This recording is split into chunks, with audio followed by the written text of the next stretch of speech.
ابو لہب عبدالعزیٰ بن عبدالمطلب نبی کریم صلی اللہ علیہ وآلہ وسلم کا حقیقی چچا تھا، لیکن وہ آپ صلی اللہ علیہ وآلہ وسلم کا بدترین دشمن ثابت ہوا۔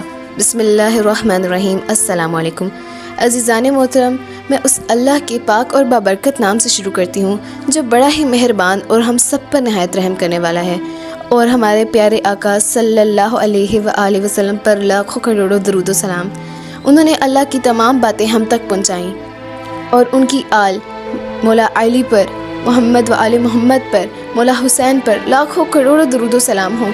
انہوں نے اسلام کی خاطر اپنے آپ کو شہید کر دیا، اس اللہ کی رضا کے لیے، محمد صلی اللہ علیہ وآلہ وسلم کی اس امت کے لیے، تاکہ اسلام زندہ رہے۔ ان پر لاکھوں کروڑ درود و سلام ہوں۔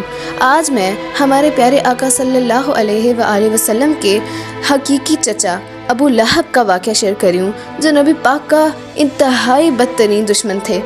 ابو لہب کی دشمنی ہمارے پیارے آقا کے ساتھ تھی، اور وہ بہت برا سلوک کرتا تھا، اور اس کی دشمنی کا کئی روایت میں اور واقعات میں اس کا ذکر آیا ہے۔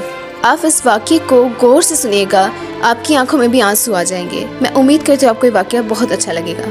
جب آپ صلی اللہ علیہ وآلہ وسلم کو اللہ تعالیٰ نے نبوت عطا فرمائی، تو آپ صلی اللہ علیہ وآلہ وسلم نے اپنے تمام فریبی رشتہ داروں کو کوہ صفا کی پہاڑی پر جمع فرمایا، اور انہوں نے وہاں ان سب سے ارشاد فرمایا۔ آپ نے ان سے یہ فرمایا کہ اگر میں آپ تمام لوگوں سے یہ بات کہوں کہ اس پہاڑ کے پیچھے سے ایک بہت بڑا لشکر آنے والا ہے جو مکہ پر حملہ کرے گا اور آپ سب پر بھی حملہ کرے گا، تو کیا آپ سب میری اس بات پر یقین کر لیں گے؟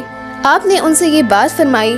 یہ سن کر آپ صلی اللہ علیہ وآلہ وسلم کے چچا ابو لہب نے بہت ہی بدتمیزی کا اظہار کیا، اور اس نے وہاں آپ کے ساتھ بہت بدتمیزی کی اور بولا، تمہارے لیے ہلاکت ہو، کیا تم نے یہاں ہمیں اس لیے بلایا ہے؟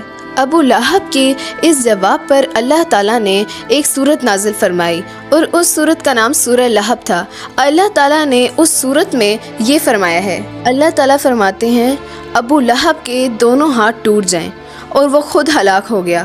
ابو لہب اور اس کی بیوی ام جمیل آپ صلی اللہ علیہ وآلہ وسلم کو ہر طریقے سے تکلیف دینے کی کوشش کرتے رہتے، اور آپ کو ہر وقت تکلیف پہنچاتے۔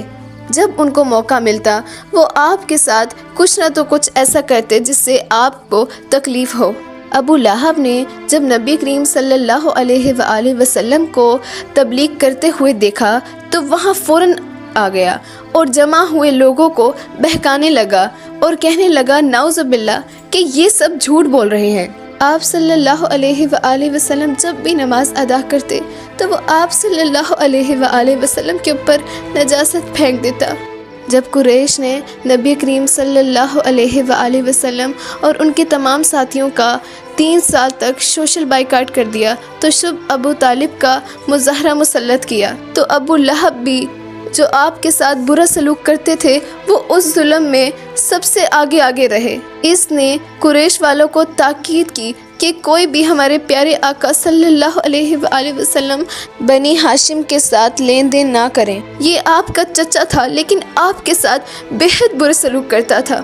جب قریش نے غزوہ بدر کے لیے ایک لشکر تیار کیا تو ابو لہب نے میدان جنگ میں جانے سے انکار کر دیا۔ اس نے اپنی جگہ ایک اجارتی آدمی عاص بن ہاشم کو بھیج دیا اور خود مکہ میں بیٹھا رہا۔ غزوہ بدر میں جب قریش کو شکست ہوئی، جس کی خبر مکہ پہنچی، تو ابو لہب کو شدید صدمہ پہنچا۔ کچھ دنوں بعد وہ انتہائی خوفناک بیماری میں مبتلا ہو گیا۔ کہا جاتا ہے کہ یہ بیماری طاعون یا جلد کی تھی، جس کی وجہ سے لوگ اس کے پاس جانے سے گھبرانے لگے۔ آہستہ آہستہ اس کا جسم گلنے لگا۔ وہ اس قدر خوفناک بیماری تھی کہ کوئی انسان بھی اس کے قریب جاتا تو وہ یہ وہم کھاتا کہ کہیں یہ بیماری ہمیں نہ لگ جائے۔ اس نے ہمارے پیارے آقا صلی اللہ علیہ وآلہ وسلم کے ساتھ کی ہوئی بے ادبی کے بدلے میں اللہ تعالیٰ نے اس پر یہ شدید عذاب نازل فرمایا، اور کچھ دنوں بعد وہ اس بیماری کے عذاب میں مبتلا ہو کر مر گیا۔ جب وہ مر گیا تو اس کی لاش کو اس کے اپنے بیٹے بھی ہاتھ لگانے سے کتراتے رہے۔ ان کو ڈر اس بات کا تھا کہ کہیں ہم اس لاش کو ہاتھ لگائیں تو یہ بیماری ہمیں نہ لگ جائے۔ اس کے خود کے بیٹوں نے